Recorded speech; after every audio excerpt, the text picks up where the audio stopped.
Hello student, welcome to my class Divya's ক্লাসরুমে তোমাদেরকে অনেক অনেক স্বাগত জানাই। আজ আমি নিয়ে চলে এসেছি নবম শ্রেণীর ইতিহাস বিষয় থেকে তৃতীয় পর্যায়ক্রমিক মূল্যায়নের কিছু গুরুত্বপূর্ণ প্রশ্নের মডেল। তো চলো তোমরা দেখতে থাকো। 2025-এ তোমাদের তৃতীয় পর্যায়ক্রমিক মূল্যায়নের প্রশ্নপত্র। তো দেখো, সময় কিন্তু থাকবে 3 ঘন্টা 15 মিনিট, পূর্ণ মান কিন্তু থাকবে 90। তো প্রথমেই দেখো দিয়ে দিয়েছে কিছু সঠিক প্রশ্নের উত্তর বেছে নিয়ে লিখতে বলেছে, তো যার মান কিন্তু থাকবে 1, ঠিক আছে, যার মান কিন্তু থাকবে 1। তোমাদের কিন্তু এখানে 20টা প্রশ্নের উত্তর কিন্তু লিখতে হবে। তো চলো দেখতে থাকো। 1.1-এর প্রশ্ন কি?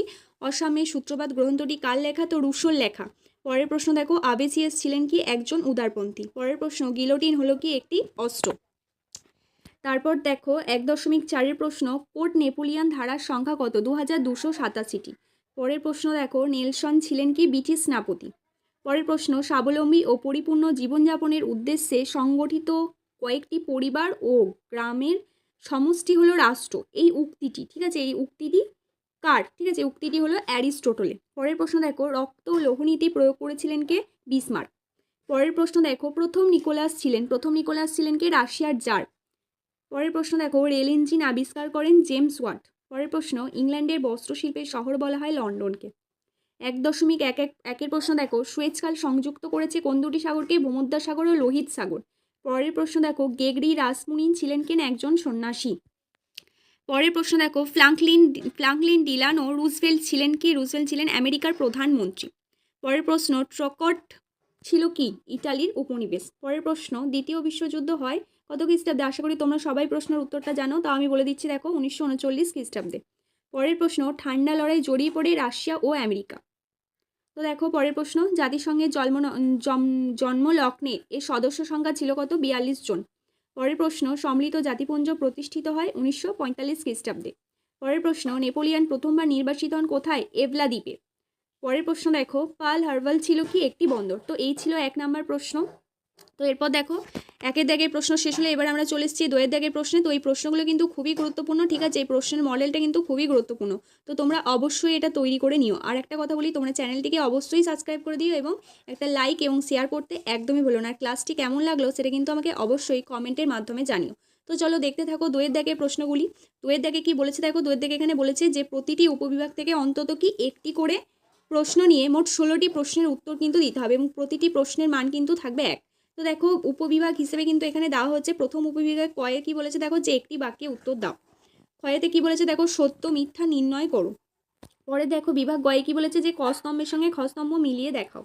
বিভাগ ঘয়ে বলা হচ্ছে শূন্যস্থান পূরণ করো। এবং বিভাগ ইঙ, ঠিক আছে, যেটা একটু ভুল হয়ে গেছে, তো এখানটা দেখো, এখানে বলেছে যে বিবৃতির সঙ্গে সঠিক ব্যাখ্যাটি নির্বাচন করো। প্রথমে বিবৃতি দেওয়া হয়েছে এবং নিচে দেখো ব্যাখ্যা দেওয়া হচ্ছে, তো সঠিক যে ব্যাখ্যাটি হবে সেটা তোমাদেরকে নির্বাচন করতে হবে, ঠিক আছে।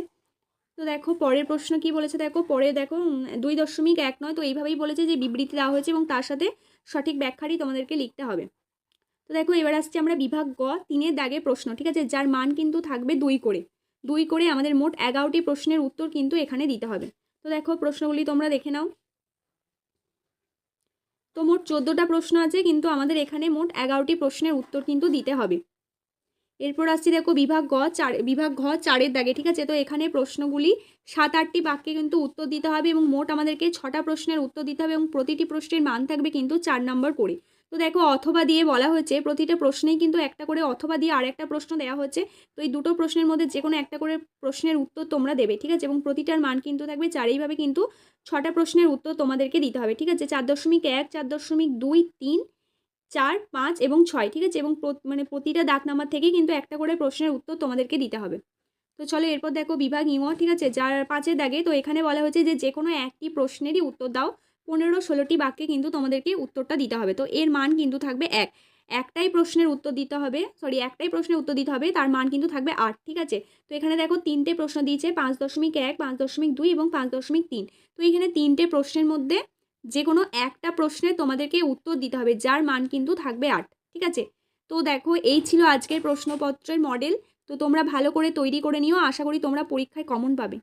তো অবশ্যই আমার চ্যানেলটিকে সাবস্ক্রাইব করে দিও, আর ভিডিওটি ভালো লাগলে একটা লাইক, কমেন্ট এবং চ্যানেলটি সাবস্ক্রাইব করতে একদমই ভুলো না। তো আজ ক্লাসটা এখানেই শেষ করছি, দেখা হবে অন্য কোনো একটি ক্লাসে।